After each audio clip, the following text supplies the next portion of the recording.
महाराष्ट्र के मालेगांव में 2007 में हुए बम धमाके के मामले में 17 साल बाद बड़ा फैसला आया है।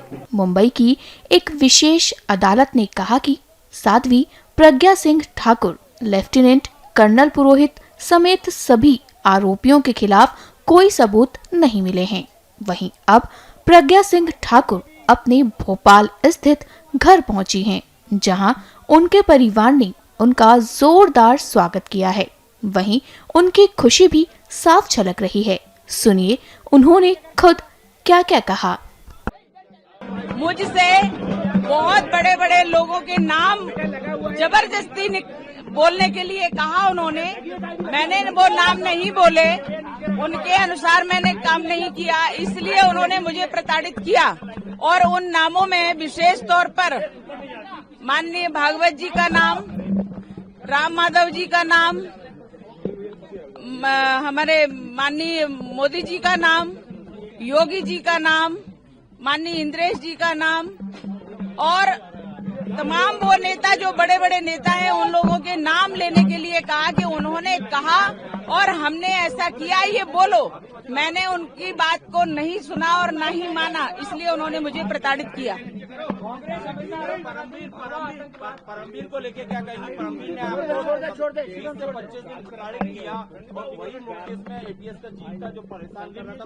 मैंने बार बार ये कहा है, बहुत ही निकृष्ट, बहुत ही अधम व्यक्ति है परमवीर सिंह, क्योंकि उसने हर सीमा पार की है, हर कानून को तोड़ा है और कानून से बाहर जाकर के उसने मुझे प्रताड़नाएं दी हैं।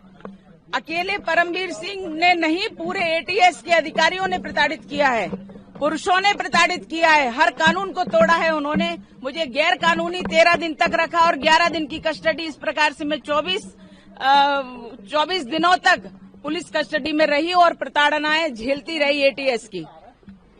जब आपको अरेस्ट किया था उस समय इंदौर, शाजापुर के कुछ और लोग जिन्हें अरेस्ट किया था वो अब तक उन्होंने पूरे देश में एटीएस वालों ने एक पूरा भय बना करके रखा था।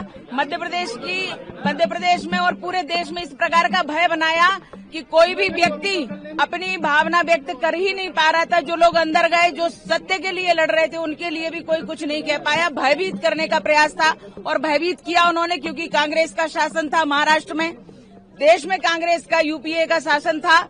इसलिए उन्होंने पूरी एजेंसियों का, जो सरकारी एजेंसी है, सबका दुरुपयोग किया और उनको भ्रष्ट बनाया। ये पूरे यूपीए सरकार का काम था। कई लोग अभी भी मिसिंग हैं, कई लोग अभी भी मिसिंग हैं। कुछ लोग ऐसे जो इन्होंने प्रताड़नाएं दी एटीएस वालों ने, तो वो लोग अपनी जान गंवा दी है, यानी देश पर आहूत हो गए हैं। लेकिन उनकी पत्नी को आज पता नहीं है कि उनकी डेड बॉडी कहाँ है, वो कहाँ है। उनकी पत्नी कहती है मैं सदवा हूँ या विधवा हूँ, मुझे कहिए जज साहब, बताइए मुझे। और इसलिए एक व्यक्ति नहीं, कई लोग ऐसे हैं जिनको मारा पीटा और मार डाला, लेकिन उनके आज रिकॉर्ड भी खत्म कर दिए गए। मुस्लिम वर्ग को आकर्षित करने के लिए क्या भगवा आतंकवाद जैसा शब्द गढ़ा गया? हमेशा से मुस्लिमों के लिए उन्होंने तुष्टीकरण की नीति अपनाई है। कांग्रेसियों ने अपने शासन में उन्होंने भरपूर उपयोग किया और हिंदुओं को प्रताड़ित किया। हिंदुओं को किसी भी प्रकार से जो प्रताड़ित कर सकते थे, जेल में डाल सकते थे, उनको मार सकते थे, उनके ऊपर झूठे केस लगा सकते थे, वो सब कुछ किया। और देश के तो छोड़ो, भगवा को आतंकवाद कह दिया, हिंदुत्व को आतंकवाद कह दिया। ऐसी निकृष्टता, इतने निम्न स्तर की सोच कांग्रेस रखती है और कांग्रेस ने ये कुचक्र रचा और ये देशद्रोहिता में आता है। जिन्होंने भगवा को आतंकवाद कहा, आपको लेकर ऐसे सवाल उठा है, इतनी यातनाएं आपने झेली, ऐसे लोगों के लिए क्या सजा?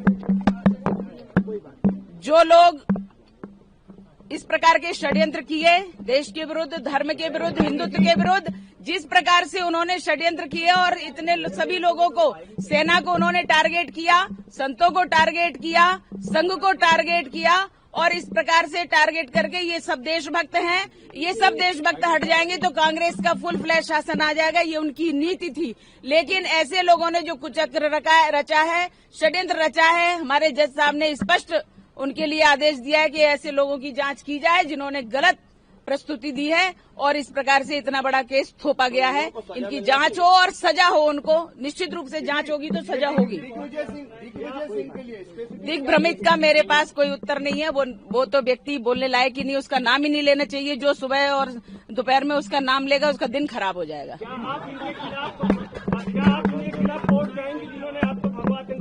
बिल्कुल बिल्कुल, हमारी रणनीति जो रहेगी वो निश्चित रूप से हम आपको अवगत कराएंगे उसके बारे में।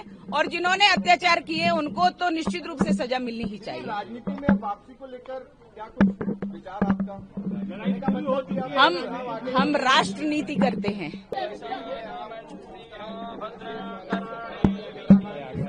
अरे ऊपर नहीं कर, आज ये पीछे धक्का दे रहे हैं, मुद्दा कर दो।